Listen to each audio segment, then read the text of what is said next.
मुझे लगता है जो जरीन जी का बयान आया है, ये जरीता जी का जो बयान आया है, ये अपने पापों को छुपाने का प्रयास है। जब आदमी स्वयं गलत कटघरे में खड़ा होता है तो उसके लिए बचाव का रास्ता यही होता है कि सामने वाले पर आरोप लगा दे। मैं केवल उनसे यही आग्रह करूंगा कि आए, बैठे, हमारे साथ भी बैठे और पिछले 5 वर्षों के अपराध का यहाँ पर आकलन कर लें तो दूध का दूध, पानी का पानी हो जाएगा। कुछ अपवाद स्वरूप इस तरह की घटनाएं सामने आती हैं, इस बात को हम स्वीकार करते हैं, लेकिन इसका यह अर्थ नहीं है कि आप किसी घटना विशेष को लेकर आप किसी पार्टी को बदनाम करें। आखिर कांग्रेस की वापसी क्यों नहीं हुई, इस पर कांग्रेस के नेताओं को आत्मावलोकन करने की आवश्यकता है। ले देकर 15 साल बाद आए, लेकिन 5 साल के बाद जनता ने उनको रिजेक्ट किया।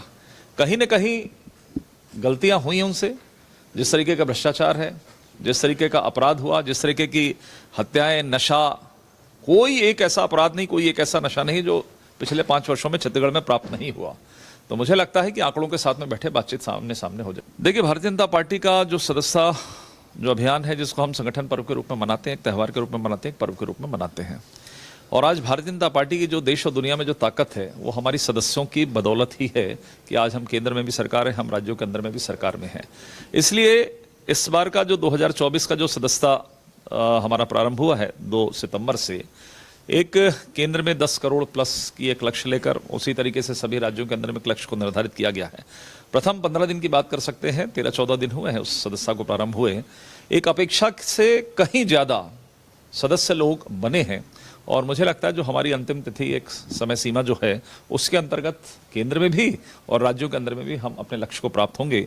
एक विशेष चीज़ जो सामने दिखाई दे रही है वो ये है कि हमारे कार्यकर्ता तो कर ही रहे हैं। ये एकमात्र एक ऐसी पार्टी है जो फिर से शून्य से स्टार्ट करके फिर से हम नई सदस्यता कर रहे हैं और आम लोगों का जबरदस्त झुकाव पार्टी की ओर है और आम व्यक्ति भी भारतीय जनता पार्टी के साथ में जुड़ना चाहता है।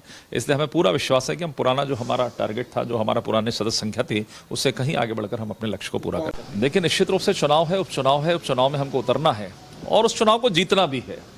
इसलिए रणनीति, इसलिए बैठ के वरिष्ठ नेताओं के साथ में मिलकर, सभी लोगों के साथ में मिलकर एक कार्य योजना बनती है। हम कांग्रेस के जैसे नहीं है कि नेता आधारित है, किसी ने क्या कह दिया एंड टाइम में हम चुनाव के लिए जाएंगे। हमारी व्यापक तैयारी होती है। जिस दिन से ये सीट खाली हुई है उस दिन से हमारी तैयारियां धरातल पर प्रारंभ हुई है और मुझे लगता है इसी तैयारी का परिणाम आपको चुनाव परिणाम में भी दिखाई देगा कि भाजपा इस सीट को फिर से जीतेगी और जनता का आशीर्वाद हमको प्राप्त होगा।